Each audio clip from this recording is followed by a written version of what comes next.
এই যত জাতি আল্লাহ তাআলা উল্লেখ করছেন কোরআনে, সবচেয়ে আলোচনা করছেন, তন্মধ্যে সবচেয়ে বেশি কোরআনে আলোচনা বর্ণনা আল্লাহ তাআলা সবচেয়ে বেশি করেছেন যেই জাতির কথা, তারাই হলো এই আজকের এই অভিশপ্ত ইহুদি জাতি।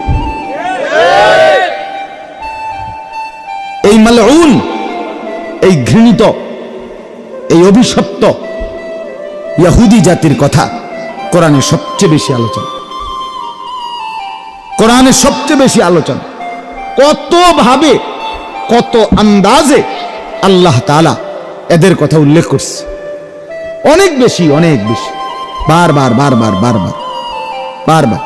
পৃথিবীতে সবচেয়ে বেশি আল্লাহর সৃষ্টি যে জীবের মধ্যে, মানুষের মধ্যে সবচেয়ে বেশি অবাধ্য, সবচেয়ে বেশি দুষ্ট, সবচেয়ে বেশি হারামি, সবচেয়ে বেশি ইবলিস, শয়তান এই ইহুদি।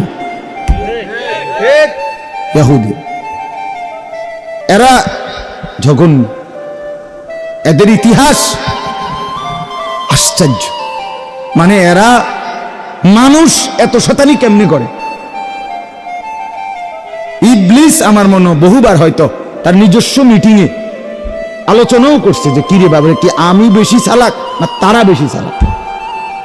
হইতে পারে আর কি, মিটিং টিটিং এ তাদের, তারা ফেসবুকে আসে নাই, আসলে হয়তো আমরা জানতাম। এত হারাম শয়তান, তাগত তো বুদ্ধি নেয়। হ্যাঁ হ্যাঁ, শয়তান তাদের থেকে বুদ্ধি নেয়। এত ভয়ঙ্কর, দুর্ধর্ষ, এতটা শত্রুতা ভাবাপন্ন, হিংসুক, বিদ্বেষী, আক্রমণাত্মক জাতি এরা। হযরত ইয়াকুব আলাইহিস সালাম, আপনারা ওনার নাম শুনছেন না? ওই যে ইউসুফ আলাইহিস সালামের বাবা, এই ইয়াকুব আলাইহিস সালামের দুইটা নাম। একটা নাম হলো ইয়াকুব, যেটা আমরা বলি কোরআনের ভাষায়, আমরা ওনাকে ইয়াকুব নবী বলি। আরেকটা নাম আছে ওনার, সেই নামটা হলো ইসরাইল। ইসরাইল আলাইহিস সালাম, এটা ওনারই নাম। ইসরাইল অর্থ হলো আব্দুল্লাহ, আল্লাহর বান্দা। এটা হিব্রু ভাষার শব্দ। তো এই ইয়াকুব আলাইহিস সালামের সংক্ষেপ কথা হলো 12 জন সন্তান ছিল। কতজন? ওই যে 10 ভাই কূপে ফেলে দিছে, এরা 10 জন ইউসুফকে, আর ইউসুফ আর বিনিয়ামিন ওনারা 2 ভাই। এ কতজন হইল? 12। ইয়াকুব আলাইহিস সালামের এই 12 জন সন্তান পরবর্তীতে তাদের বংশধারা সামনে আগাইছে, তাদের আবার জিফুত হইছে না। এই ইয়াকুব আলাইহিস সালামের 12 সন্তানের বংশধরদেরকেই বলা হয় বনি ইসরাইল। কি বলে বলেন? ইসরাইলের সন্তানগণ, বংশধর, মানে ইয়াকুব আলাইহিস সালামের বংশধর। আর এই 12 সন্তানের মধ্যে মনে করেন একটা নিয়ম, এক মার ঘরে 5 ফুট, তো একজন ফুতের জিফুত বেশি, আর গুলার কম। এরপরও আরো কমতে কমতে এক সময় এরারগুলো আর নাই, কিন্তু ও বেটারটা খুব আগাইছে, এমন হইতে পারে না? 12 সন্তানের মধ্যে ইয়াহুদা এই নামে একজন সন্তান ছিল। ইয়াহুদা তার নাম, বড় ভাই। এই যার পরামর্শে ইউসুফ আলাইহিস সালাম রে কূপে ফেলাইছে। উনি বলছিল যে ইউসুফকে তোমরা হত্যা করো না, কূপে ফেলাই দাও।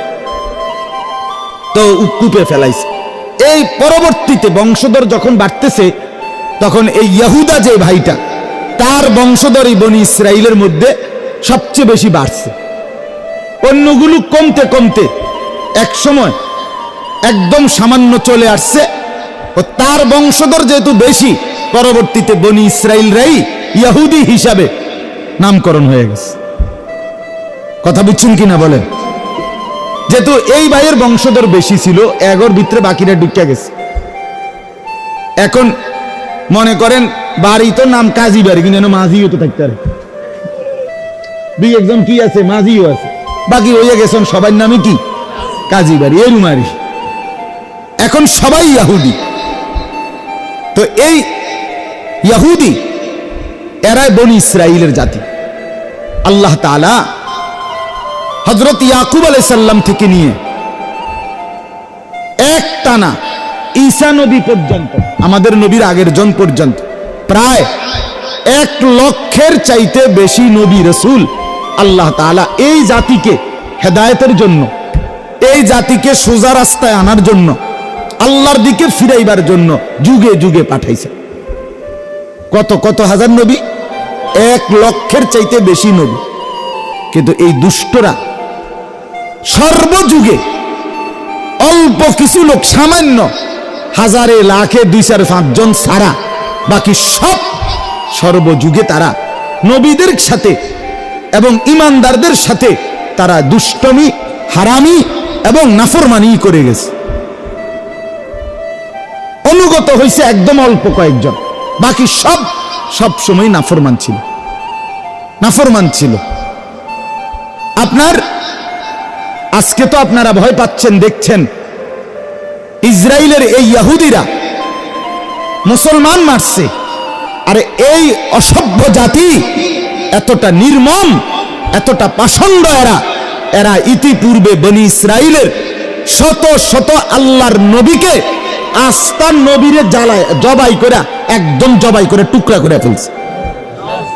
নবীকে বুঝেন নাই কথা? এরা সেই জাতি যারা খোদার নবীরে জবাই করে ফেলছে, একজন না, শত শত নবীকে। এতটা পাষণ্ড। তাইলে সবচেয়ে পৃথিবীর জাতি গোষ্ঠীর মধ্যে সবচেয়ে অবাধ্য, সবচেয়ে ঝামেলার, আপনি সারা রাত বলল শেষ হবেন তাদের বর্ণনা। এত ভয়ঙ্কর, এত ভয়। একটা গাবি কোরবানি দিতে কইছে মুসা নবী, এইডারে জিঙ্গাইতো গিয়া গাবি এটা কিরকম, ছোট না বড়, এটা বাইত ফাইলুন না জঙ্গলে ফাইলছে, এটা কি পুরা সাদা না বৃত্তগত দাগ হলে সারব, মানে এইভাবে কইতে কইতে বলতে বলতে এটার ভিতরে রগ রেশা বিএস সিএস আর এস খতিয়ান টোয়াইয়া এসে আর এটা ফাহে না খুঁজছে। মানে সোজা কথা, মুসা নবীর মতো শ্রেষ্ঠ নবী, 5 জন নবী সবচেয়ে শ্রেষ্ঠ, 5 জন নবীদের মধ্যে এই 5 জন নবীর মধ্যে শ্রেষ্ঠ নবী একজন মুসা আলাইহিস সালাম, একজন নূহ আলাইহিস সালাম, একজন ইব্রাহিম আলাইহিস সালাম, একজন ঈসা আলাইহিস সালাম, একজন মুহাম্মদুর রাসূলুল্লাহ সাল্লাল্লাহু আলাইহি ওয়াসাল্লাম। এই মুসা নবীর মতো নবী, ঈসা নবীর মতো নবী, এই দুজনই বনি ইসরাইলের নবী। মুসা নবী উলুল আজম নবী, যারে আপনার মালাকুল মউত পর্যন্ত ভয় পাইত, এমন নবীর নবী। এবারে এগরে চেষ্টা করছে ঠিক করতে, এরা ওনারে জ্বালাইয়া কইলা করে রেখেছিল, একের কইলা বানাই দিচ্ছে। আপনারা শুনছেন না ওই যে নবীজি যে মেরাজে যখন 50 ওয়াক্ত নামাজ নিয়ে আসছে, তাহলে 6ষ্ঠ আসমানে মুসা নবী তো ওনারে আবার ফাটাইছে ফিরাইয়া। শুনছেন না এটা কি লেগা? মুসা নবী অল্প দুঃখে ফাটাইছে না। মিয়া আপনি 50 ওয়াক্ত লইয়া বাজ যাইতেছেন, কিও কোন আমি 2 ওয়াক্ত লইয়া আমার কলজা বুক মাড়ি লাগিয়া গেছে, আমার কওম নামাজ পড়াইতে, আর আপনি 50 ওয়াক্ত লইয়া। আল্লাহ দোহাই মানুষ ছড়াই আইছি আমি। মুসা নবী এই জন্য 9 বার আল্লাহ নবী সাল্লাল্লাহু আলাইহি সাল্লামকে 9 বার ফেরত পাঠাইছে। কয়বার?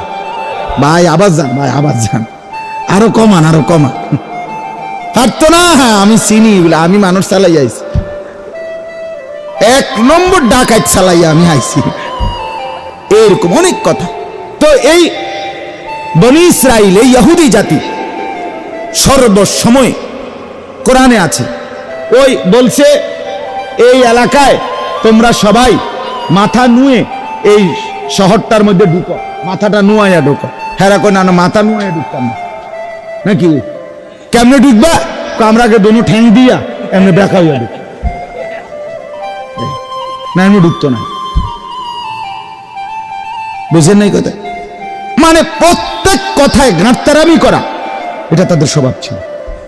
বলছে চলো আমার সাথে যুদ্ধ করো, মুসা নবীকে বলছে আমরা যুদ্ধ করবো, আগে আমরা একটু বই, আমনে আর আমনের খোদা মিল্লা দিয়ে শুরু করে নাই, যদি গনায় তাহলে আমরা জানি। ইযহাব আনতা ওয়া রাব্বুকা ফাকাতিল। এই কোরআনের বর্ণ। আপনারা দুজন আগে কি করেন?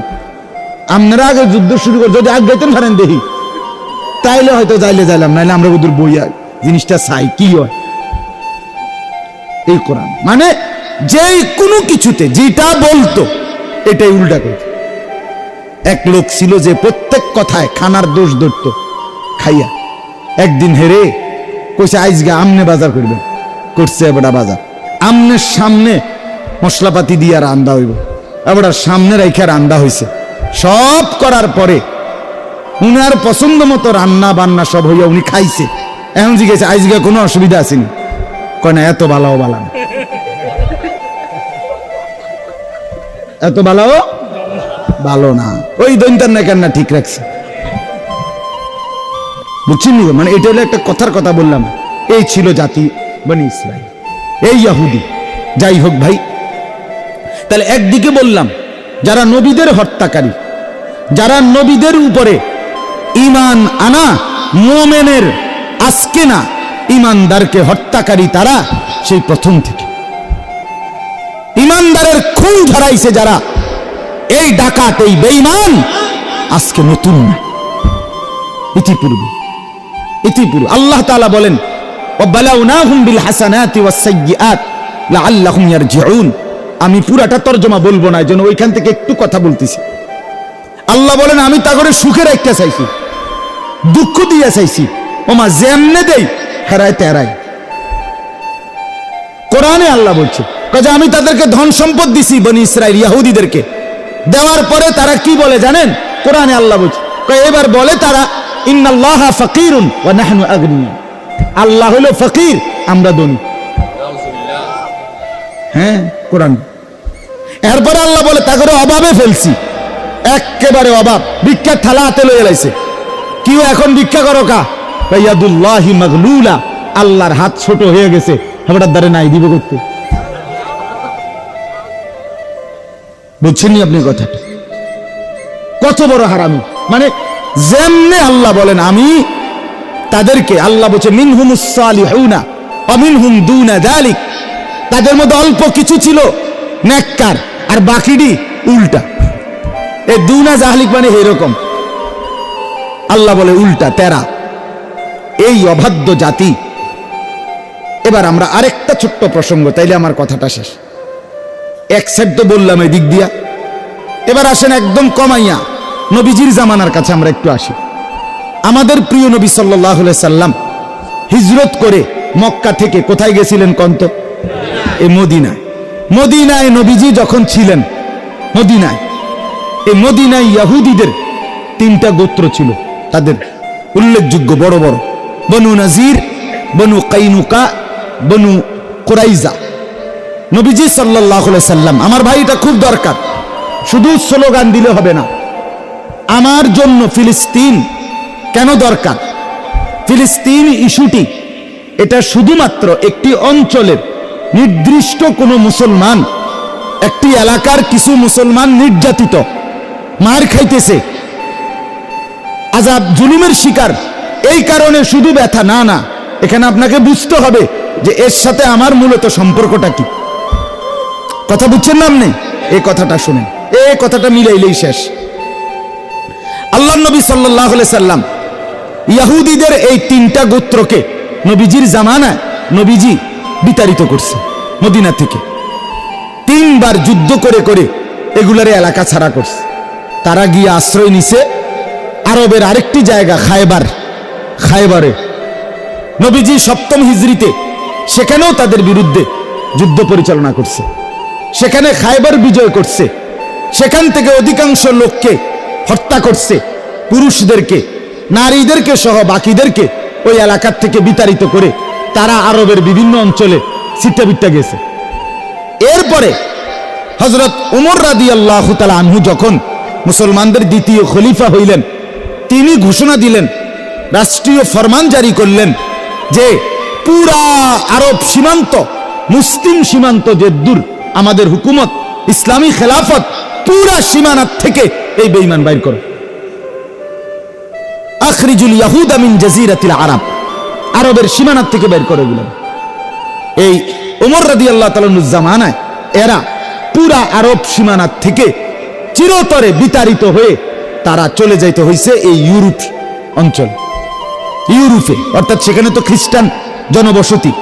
ইউরোপে এই আজকের America, Italy, England, Australia, Switzerland, এগুলো সব হলো ইউরোপ। এই ইউরোপ অঞ্চলে তারা হিজরত করে যাযাবরের মতো ভিটামাটি ছেড়ে তারা চলে যেতে হয়েছে। চলে যাওয়ার পরে দীর্ঘদিন যাবত তারা এভাবে ছন্ন ছাড়ার মতো বিভিন্ন জায়গায় উদ্বাস্তুর মতোই পড়েছিল। 1909 খ্রিস্টাব্দে সর্বপ্রথম মুসলিম খেলাফতের উসমানী খেলাফত, তুর্কি খেলাফত, পৃথিবীতে মুসলমানদের 4টা খেলাফত প্রসিদ্ধ ছিল। একটা হলো খেলাফতে রাশেদা, 4 সাহাবীর খেলাফত, এরপরে হলো উমাইয়া খেলাফত, এরপরে হলো আব্বাসী খেলাফত, এরপরে হলো উসমানী খেলাফত, যেটা তুর্কি খেলাফত কয়। এই উসমানী খেলাফত চূড়ান্তভাবে পতন হয়েছে 1920 খ্রিস্টাব্দে। যখন উসমানী খেলাফত, মুসলমানদের বিশ্বময় খেলাফত শেষ, মুসলিম খলিফা শেষ, তখন সারা পৃথিবী এবং মধ্যপ্রাচ্য, আরব বিশ্বে একটা জোয়ার উঠছে, সেকুলারিজমের জোয়ার। অর্থাৎ ইউরোপ থেকে একটা মতাদর্শ দিছে যে প্রত্যেক ধর্মের অনুসারী নিজ নিজ ধর্ম নিয়ে নিজের জায়গায় স্বাধীনভাবে চলবে, অন্য ধর্ম তার উপরে কোনো চাপাচাপি করবে না। এটারই বলে সেকুলারিজম, সেকুলারিস্ট, ধর্মনিরপেক্ষ মতবাদ। অর্থাৎ সবাই যার যার জায়গায় নিজ নিজ ধর্ম পালন করবে। এই প্রথম এইটা যখন 1920 সালে, 9 সালের পর থেকেই উসমানী খেলাফত যখন শেষ হয়েছে, তখন মিশর, সিরিয়া, ইরাক, ফিলিস্তিন এই অঞ্চলগুলোর যে শাসকরা তারা হয়েছে সেকুলার শাসক, যাদের মতবাদ ছিল ধর্মনিরপেক্ষ মতবাদ। অর্থাৎ যে কোনো ধর্মের অনুসারী আমাদের অঞ্চলে নিজ ধর্ম পালন করে থাকতে পারবে, কেউ কার উপরে জুলুম করা যাবে না, এই ছিল চিন্তা তাদের। এই সুযোগে এই সর্বপ্রথম তারা আপনার 1909 খ্রিস্টাব্দ থেকে পর থেকে তারা আপনার এই সেকুলার শাসকদের থেকে, ধর্মনিরপেক্ষ মতবাদের অনুসারী শাসকদের কাছ থেকে অনুমতি নিয়ে তারা বলছে, আমগরে এই বাইতুল মুকাদ্দাস জেরুজালেমের পাশে ফিলিস্তিনের অঞ্চলে আপনাদের বিশাল এলাকা পড়ে আছে, এমনি আমরা টাকা দিয়ে কিনবো, আমগরে কদ্দুর জায়গা বেচত কোন জনগণকে, ওই মালিকদেরকে বেচলে আমরা কদ্দুর ঘর দুয়ার উড়াইয়া সনের ঘর টিনের ঘর কইরা কোন রকম আমরা জীবনটা কাটাইতে পারবো। আমাদের তো বিশ্বের কোথাও কোনো জায়গা নাই, ঠিকানা নাই, আমগরে একটু আশ্রয় দিলে আমরা এই কোনাটা থাকবো কদ্দুর। তো এই সেকুলার শাসকরা বুঝে নাই, আর বলছে আচ্ছা ঠিক আছে থাকো, যেহেতু ধর্মনিরপেক্ষ মতবাদ, হেতে ধর্ম হইতে পালন করব। এই এক টানা 1909 থেকে 1947 পর্যন্ত কত বছর? কত? 38। আচ্ছা, এই 37 বছর, প্রায় 40 বছরের কাছাকাছি তারা এক টানা তখন সারা ইউরোপে যেখানে যেখানে তারা ছিল, কৌশল করে করে তাদের লোকেরা তাদেরকে আইনা এখানকার মুসলমানদের থেকে জমি কিনছে। কিনতে কিনতে এইটার লগে আরো 4 শতক, 10 শতক, 20 শতক, 50 শতক, 100 শতক হাউজিং কোম্পানির মতো, কথা বুঝেন নাই, কিনতে থাকছে। কিনতে কিনতে কিনতে কিনতে কিনতে প্রায় 40 বছর শুধু জমিয়ে কিনছে, এবং এই তাদের লোকদেরকে আইনা গদ্দুয়ার করাইয়া এরা গেছে। 1947 সনে পৃথিবীময় ব্রিটিশ উপনিবেশবাদ, পৃথিবীর বিভিন্ন দেশে ব্রিটিশ সহ ইউরোপিয়ানদের যে যেখানে আপনার শাসন করত অঞ্চল, এগুলো ছেড়ে দিছে। বিভিন্ন অঞ্চল, যেমন আমাদের এই হিন্দুস্তান, ভারতীয় উপমহাদেশে ব্রিটিশ চলে গেছে কত সালে? কথা বলেন না, 1947 সালে চলে গেছে, ছেড়ে দিছে আমাদের অঞ্চল। এরকম বিশ্বের যেখানে যেখানে ব্রিটিশ, ইংল্যান্ড এবং আশপাশরা দখল করে রাখছিল, এগুলো সব ছেড়ে দিছে, সব ওই অঞ্চলের মানুষের হাতে তুলে দিছে। এই তখন 1948 সালে সর্বপ্রথম এই দীর্ঘ 40 বছর যারা জমি কিনছে, গদ্দুয়ার করে মুসাফিরের মতো পড়ে আসিল, ভাব লইছে বেকুবের ভাব, কথা বুঝছেন কিনা? এই 48 সালে একদিন হঠাৎ তারা সংঘবদ্ধ হয়ে তারা ইহুদিরা ঘোষণা দিছে, এই যে দূর জায়গা কিনছি আমরা এখানে, এটা আমগো দেশ। কথা বুঝছেন? এটা কি? আমরা দেশ। এই দেশের নাম ইসরাইল। ইসরাইল কার নাম এবার কোন তো? ইয়াকুব আলাইহিস সালামের নাম। ওহা, ভুলে গেছেন না? ইসরাইল কার নাম? এই তারা বলে যে আমরা তো ইসরাইলের বংশধর, ইয়াকুবের বংশধর, কাজে এই আমাদের এটা পিওর ইহুদি রাষ্ট্র। হায় হায়, কথা নাই, বার্তা নাই, আন্দোলন নাই, সংগ্রাম নাই, মিছিল নাই, মিটিং নাই, হ্যান্ডবিল নাই, পোস্টার নাই, মাইকিং নাই, কোনো কথাবার্তি নাই। তোমরা কইলা বলে এমনি থাকবে এনে, তোমরা এমনি অসহায়ের মতো এখন বলতেছো এটা তোমাদের দেশ। এটা তো মুসলমানদের ভূমি। কথা বুঝছেন কিনা বলেন না? এটা কাদের ভূমি করে বলেন না? মুসলমানদের ভূমি। এটা সাহাবায়ে কেরামের বিজয় করা ভূমি। এই ফিলিস্তিনের এই জমিন, এই অঞ্চল পুরাটা বিজয় করার পিছনে রাসূলুল্লাহ সাল্লাল্লাহু আলাইহি সাল্লামের সাহাবীদের কলিজা ছেঁড়া অবদান আছে। আল্লাহর নবীর সাহাবী হযরত আবু উবাইদা, বেহেশতের সুসংবাদপ্রাপ্ত 10 জন সাহাবীর মধ্যে একজন আবু উবাইদা ইবনুল জাররাহ, উনার ইন্তেকাল হয়েছে এই ফিলিস্তিনে। উনি ইন্তেকাল করছেন মহামারীতে, প্লেগ মহামারীতে শহীদ হয়েছেন এই ফিলিস্তিনে। হযরত আমর ইবনুল আস, হযরত শুরাহবিল ইবনে হাসানা, হযরত ইয়াজিদ ইবনে আবু সুফিয়ান, ওই মুআবিয়া রাদিয়াল্লাহু তাআলা আনহুর ছেলে ইয়াজিদ না, মানে আরেকজন সাহাবী আছে ইয়াজিদ ইবনে আবু সুফিয়ান, উনি মুআবিয়া ইবনে আবি সুফিয়ান রাদিয়াল্লাহু তাআলা আনহুম, ওনারা সব ফিলিস্তিন যোদ্ধা। ফিলিস্তিনের আজাদির জন্য ওনারা টানা যুদ্ধ করতে করতে হযরত আবু উবাইদার নেতৃত্বে ফিলিস্তিন যখন বিজয় হয়েছে, তখন মদিনা থেকে সরাসরি উটের পিঠে চড়ে আমাদের আমিরুল মুমিনিন খলিফাতুল মুসলিমিন হযরত ওমর এই ফিলিস্তিন গিয়ে মসজিদে আকসা বাইতুল মুকাদ্দাস এলাকায় গিয়ে নিজে ফিলিস্তিন ভূমির চূড়ান্ত কাগজ, বিজয়ের কাগজে সই দিল। তাহলে এটা তোদের আইলো কোথেকে এখানে? এ তো মুসলমানদের বিজয় করা জমিন, এ তো মুসলমানের ভূমি, সাহাবায়ে কেরামের রক্ত ছাড়া ভূমি। তুমি কইতেছো এটা তোমার দেশ আইলো কোথেকে? এ সেই থেকে আমার ভাই 1948 সাল থেকে আজকের এই 2023 পর্যন্ত আজকে 75 বছর। কত বছর আপনি গুনে দেখেন? 75 বছর ধরে ফিলিস্তিনের মুসলমান তাদের প্রাণের দাবি যে আমরা এই অঞ্চল ছাড়ব না। এ তো সাহাবীদের জমিন, এ তো মুসলমানের জমিন, এ তো ইসলামী ভূমি, এটা তো তোমাদের দেশ, তোমরা অধিকার রাখো না। সেই থেকে যুদ্ধ করছে, নিজেদের খুন দিতেছে, নিজেদের রক্ত ঝরাচ্ছে, কিন্তু বিনিময়ে দাবির থেকে এখনো ছাড়ছে না। যে সোজা কথা যে ইসরায়েলের এই অংশটা তোমরা যারা দখল করেছ, এটা তোমাদের দেশ হইতে পারে না, এটা তোমাদের রাষ্ট্র হইতে পারে না, এটা তোমাদের আলাদা ভূখণ্ড হইতে পারে না।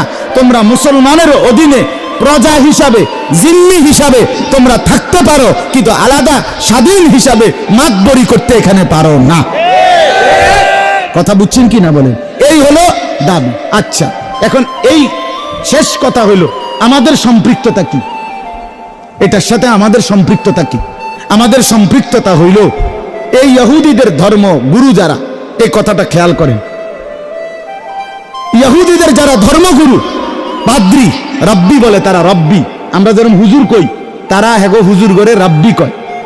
তো এ রব্বি পাদ্রী যারা, তাদের গুড ধর্মগুরু, তাদের কথা হলো ইহুদিদেরকে তারা বলে যে আমাদের টার্গেট ফিলিস্তিন দখল করা না, আমাদের টার্গেট এই অঞ্চল শুধু কায়েম করা না, আমাদের পূর্বপুরুষ এই এবার আবার কোন মদিনার থেকে রাসূলুল্লাহ সাল্লাল্লাহু আলাইহি ওয়াসাল্লাম তাড়িয়ে দিছিলেন কয়টা ইহুদি গোত্রকে? তাদের দাবি, তাদের স্বপ্ন, তাদের ইচ্ছা, তাদের পরিকল্পনা, তাদের আকাঙ্ক্ষা যে আমাদেরকে আমাদের পূর্বপুরুষ বাপ দাদারে মদিনার থেকে, ইয়াসরিব থেকে বের করে দিছে, আমরা সেখানে ছিলাম, কাজেই এই ফিলিস্তিনের ওই মাথা থেকে আরবের, সৌদি আরবের মদিনার এই ভূমি পর্যন্ত পুরা আরবের ভূমি, পুরা মুসলমানের জমিন দখল করা, এটাকে গ্রাস করা, এটা হলো তাদের স্বপ্ন, তাদের টার্গেট। মদিনা থেকে মুসলমানের অস্তিত্ব, মদিনা থেকে মুমিনের কলিজা, মুমিনের ঈমানের ধন, মুমিনের ভালোবাসার স্পন্দন নবী আকা নবী মুহাম্মদুর রাসূলুল্লাহ সাল্লাল্লাহু আলাইহি সাল্লামকে সরিয়ে দেওয়া। কথা বুঝছেন আপনি? এখানে ছিল তাদের বাপদাদা। আপনারা জানেন সুলতান নুরউদ্দিন জঙ্গি রাহমাতুল্লাহের জামানায় এই ইহুদিরা একবার নবী সাল্লাল্লাহু আলাইহি সাল্লামের লাশ মুবারক মদিনা থেকে রওজা পাক থেকে চুরি করার জন্য চেষ্টা করছিল কিনা বলেন? শুনেন নাই এই ঘটনা? কেন চুরি করলো? চেষ্টা করলো কেন? কারণ তাদের বিশ্বাস হলো এটা তাগো জমি। বুঝেন নাই আমার কথাটা? এখন আমরা মদিনাকে বলি কার শহর? নবীর শহর। আমাদের নবীর শহর কিনা এটা? তাদের কথা হলো না, এটা আমগো এলাকা, এটা আমাদের এলাকা। এজন্য প্রিয় ভাই আমার, আমি আর দেরি করছি না, আরো অনেক কথা বলার ছিল। আমার বলার উদ্দেশ্য হলো এই যে ইসরায়েলের এই বিস্ফোড়া, ইসরায়েল নামের এই জারজ রাষ্ট্র, এই অবৈধ রাষ্ট্র দাবিদার, তারা মূলত একটি রাষ্ট্র গঠন, একটি এলাকা গঠন তাদের উদ্দেশ্য নয়, বরং তাদের উদ্দেশ্য হলো আমার নবীর পবিত্র রওজায়ে আতহার মসজিদে নববী মদিনা, মুসলমানের এই গুরুত্বপূর্ণ ঈমানের জায়গা, এখান পর্যন্ত দখল করা। তাইলে এইবার বলেন, পৃথিবীর 250 কোটি মুসলমানের এই বিষয়টা নিয়ে ভাবা, চিন্তা করা, প্রতিবাদ করা, আন্দোলন করা, এটার জন্য ফিলিস্তিনের মজলুম মুসলমানের পক্ষে কথা বলা উচিত কিনা বলেন? কারণ এটা তো শুধু ওই অঞ্চলে দখলের সমস্যা না, এরা তো আসবে এতটুকু পারলে। বর্তমানে ফিলিস্তিন ভূমির মানে ফিলিস্তিন এরিয়ার আপনার 78% ইহুদিদের দখলে, মাত্র 22% মুসলমানদের দখলে। তাইলে আপনি বলেন 78% নিয়ে নিছে এই কৌশল করতে করতে করতে এই 75 বছরে, বাকি 22% যদি নেয় তো এরপরে সীমান্ত পেরিয়ে এরপরের দেশে হামলা করবে। এইভাবে তাদের টার্গেট একবারে মদিনা পর্যন্ত পৌঁছা। নাউজুবিল্লাহ। তাইলে বলেন এই বিষয়টা আমাদের প্রত্যেকের, এটা আমাদের প্রত্যেকের বন্ধু আমার, রাত গভীরে। এজন্য আজকের যুবক ভাই তোমাদেরকে অনুরোধ করি, তোমরা জানা উচিত, তোমরা বোঝা উচিত, তোমরা এটা ভাবা উচিত, মুসলমান হিসাবে আমাদের প্রত্যেকের অন্তরে যেন এটা থাকে যে ফিলিস্তিন আমার। ফিলিস্তিন কার? আবার বলেন ফিলিস্তিন কার? আবার বলেন ফিলিস্তিন কার? আমার, আমার, আমার, আমার, আমার, আমার, আমার। ফিলিস্তিন আমাদের না, আমার, আমার। আমি আমার ছেলেকে মুখস্থ করাইছি, আমার 7 বছরের ছেলে। আমি 1 ঘন্টা ঘরে আমার বিবি, আমার মেয়ে, আমার বড় ছেলে, আমার 7 বছরের ছোট ছেলেকে বসাইয়া 1 ঘন্টা ফজরের পরে বলছি, বাপ তোমরা শোনো ফিলিস্তিনের গল্প। ফিলিস্তিন বাপ তুমি বলো, ফিলিস্তিন আমার, ফিলিস্তিন আমি বাপেরও, ফিলিস্তিন তুমি ফুতেরও। প্রয়োজনে আমি বলছি আমার ছেলেকে, বাপ প্রয়োজনে আমি জান দেব, নয় তুই জান দিবি, কিন্তু ফিলিস্তিন আমরা হারাইতে চাই না।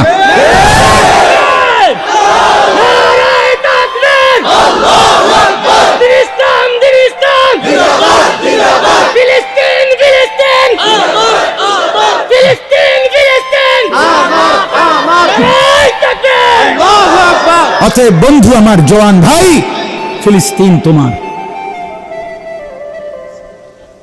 এটা শুধুমাত্র অঞ্চলের সমস্যা না, এটা কিছু মুসলমান মারছে এটা সমস্যা না, এটার মধ্যে আমার ঈমান, এটার মধ্যে আমার রাসূলের মহব্বত, এটার মধ্যে আমার মদিনার অস্তিত্ব জড়িত, এটার মধ্যে আমার রওজা পাকের অস্তিত্ব জড়িত। খামখেয়ালি আমরা সারা পৃথিবীর মধ্যে ইহুদি মাত্র 1.5 কোটি। ইসরায়েলে ইহুদি কতজন? 92 লাখ। 92 লক্ষ, সর্বোচ্চ 92-93 লাখ ইহুদি হলো ইসরায়েলে। আপনি বলেন আমরা ঢাকা শহরের 1 কোণার মধ্যেও তো ফেরে রয়েছে 1 কোটি মানুষ, তাহলে তারা 1 কোটি না? কথা বুঝেন নাই? ইসরায়েলে ইহুদি কি 1 কোটি না? 1 কোটি না। আর সারা পৃথিবীতে মুসলমান কত কোটি? 250 কোটি। প্রায় 250 কোটি মুসলমান থাকতে 90-92 লাখ বেঈমান আমাদের অস্তিত্ব মিটায় দিবে, আমাদের মা রক্ত ভাসায় দিবে, আমাদের সন্তান ভাসায় দিবে, আমাদের হসপিটালের মধ্যে বোমা মেরে 500 নারী পুরুষ বাচ্চাকে রক্তে রঞ্জিত করে দিবে মুসলমানের যুবক। বিনিময়ে তুমি মোবাইল টিপবা, বিনিময়ে তুমি ইহুদির মতো চুল কাটবা, বিনিময়ে তুমি বেঈমানের মতো উলঙ্গ ছবি আর নর্তকীর নাচ আর ইহুদির ফান্দে পা দিবা। খোদার দোহাই বন্ধু আমার, রাত গভীরে আমি যদি আরেকবার বলতে নাও পারি, তারপরেও বললাম প্রিয় ভাই আমার, তোমরা যারা চুলগুলো তোমাদের এলোমেলো চুল, বড় চুল, তুমি যদি মুসলমান মায়ের দুধ খাইয়া থাকো, তোমার রক্তে যদি মুসলমানের রক্ত থাকে, আমি বললাম এটা ইহুদিদের চুলের কাটিং, ইহুদিদের চুলের কাটিং, ইহুদিদের চুলের কাটিং। যদি মার রক্ত খেয়ে থাকিস যুবক, তো আগামীকালে চুল কাটা ফেলবি। যদি রক্তের মধ্যে ঈমান থাকে, যদি মার পবিত্র দুধ খাইয়া থাকো, আমি বললাম দুশ্মনের মতো আর আমরা হব না। বলেন ইনশাআল্লাহ, বলেন ইনশাআল্লাহ, হিম্মত করে বলেন ইনশাআল্লাহ। হ্যাঁ, আল্লাহ তাআলা তৌফিক দান করেন। সর্বশেষ কথা হলো, আমি তর্জমা বলবো না, শুধু একটা আয়াত সূরা আরাফের 7 নম্বর সূরা 9 নম্বর পারায় একটা মজার কথা আছে। আল্লাহ তাআলা বলছেন, ইহুদিদের কথা বলতে বলতে আল্লাহ 167 নম্বর আয়াত সূরা আরাফের মধ্যে আল্লাহ কি বলছে জানেন? এটা শুনলাম না কলজা ঠান্ডা হয়ে যাবে। কইতাম এটা? হ্যাঁ হ্যাঁ, আল্লাহ বলছে ইজ তাআদ্দানা রাব্বুকা, আল্লাহ বলে বন্ধু আমার একটা ঘোষণা শুনায়া দেন মানুষের। নবীকে বলছে আল্লাহ, কি ঘোষণা? লা ইয়াবাসান্না আলাইহিম ইলা ইয়াউমিল কিয়ামাহ, আমি আল্লাহ কিয়ামত পর্যন্ত ইহুদিদের বিরুদ্ধে পাঠাবো আমার মনোনীত ব্যক্তি গোষ্ঠী, আমি আল্লাহ পাঠাইবই মাইয়াসুমুহুম সুআল আযাব, যারা ইহুদিদেরকে মর্মান্তিক শাস্তি দেবে, আযাব দেবে। আল্লাহ বলেন আমি পাঠাবো, ইহুদি শেষ করব। আল্লাহর ওয়াদা এটা, ইন্না রাব্বাকা লাসারিউল ইকাব, আল্লাহ বলেন নিশ্চয়ই আপনার রব দ্রুত প্রতিশোধ গ্রহণকারী। এটা আল্লাহর ওয়াদা। ইসরায়েল টিকবে না। ইসরায়েল কি হবে না বলেন? আরে 75 বছর না, যদি আরো 375 475 তোরা বেঈমান, ওইখানে দখলদারি হস, দখলদার টিকে না। মূল জমিওয়ালা আদালতে মামলা চলতে চলতে 50 বছর পরে হলো, 70 বছর পরে হলো, মূল জমিওয়ালা জমি ফেরত পায়, দখলদার টিকে না। অতএব তোরা দখলদার, তোরা উচ্ছিষ্ট, তোরা জারজ রাষ্ট্র। এটা মুসলমানের ভূমি, আজ হোক কাল হোক, 75 বছর হোক আর 300 বছর পরে হোক আর 500 বছর পরে হোক, মুসলমানের জমিন মুসলমানকে ফেরত দিতেই হবে, দিতেই হবে, দিতেই হবে। সোজা হিসাব। আপনারা ঘাবড়াবেন না, দোয়া করেন কলিজা দিয়া, চোখের পানি ফেলে দোয়া করেন, নিজেদের জীবন সুন্দর করেন, আখলাক সুন্দর করেন, আর মজলুমের জন্য চোখের পানি ফেলে আল্লাহর কাছে বলেন, আল্লাহ আপনি আছেন, আপনি সাহায্যকারী, আপনি সহায়, আপনি আমাদের ভরসা। হাসবুনাল্লাহ, হাসবি আল্লাহ, আল্লাহই আমাদের জন্য যথেষ্ট। বিজয় ফিলিস্তিনের। বলেন বিজয় কার? পরাজয় কার? হারবে কে? জিতবে কে? জিতবে কে? হারবে কে? সোজা হিসাব। আল্লাহ তৌফিক দেন, আল্লাহ কবুল করেন। আল্লাহ আমার নওজোয়ান সাথীদেরকে হিম্মত দান করেন আগামীর পৃথিবী গড়ার জন্য, ইসলামের জন্য জান বাজি রাখার জন্য। যুবক তুমি তৈরি হও, ইনশাআল্লাহ মাহদী তোমাকে ডাকবে, তুমি মাহদীর পক্ষে লড়বে, দাজ্জালের বিরুদ্ধে লড়বে ইনশাআল্লাহ। আল্লাহ তৌফিক দান করেন, আল্লাহ কবুল করেন।